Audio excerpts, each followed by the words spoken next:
যে ব্যক্তি মূর্খতা সুলভ কাজ করলো এই ব্যক্তি রোজা রাখে, উপবাস থাকায় আল্লাহর কোনো ঠেকা পড়ে নাই, অর্থাৎ তার নিজের কোনো লাভ হয় না, তাহলে এটা উপবাস থাকা ছাড়া আর কি।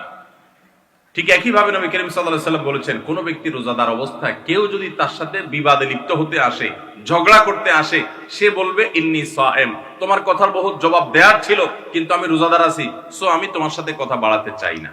এরও করতে হয়, মন দিয়ে কোনো খারাপ চিন্তা করব না, খারাপ জল্পনা কল্পনা করব না, অন্যায় কোনো কিছু করব না, মনের ভিতরে হিংসা রাখবো না, বিদ্বেষ রাখবো না, কারোর প্রতি শত্রুতা রাখবো না। এটা মনের রোজা। আর পুরা শরীর যখন রোজা রাখবে তখন এই ব্যক্তি হবে এমন রোজাদার যেই রোজার স্ট্রাকচারও ঠিক আছে, ফিনিশিংও ঠিক আছে, পূর্ণাঙ্গ রোজা রেখে এই ব্যক্তি রাইয়ান নামক গেট দিয়ে প্রবেশের উপযোগী।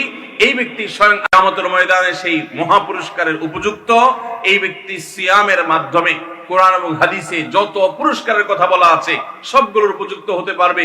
যে ব্যক্তির রোজা তাকে শুধু পেটের চাহিদা থেকে তাকে দূরে রাখে না, বরং শরীরের সমস্ত অঙ্গ প্রত্যঙ্গ দ্বারায় সমস্ত পাপাচার থেকে বিরত থাকার সংগ্রাম করে, নিয়ত করে, চেষ্টা করে এবং সেটা বাস্তবায়ন করে। আল্লাহ আমাদের সবাইকে তৌফিক দান করুন।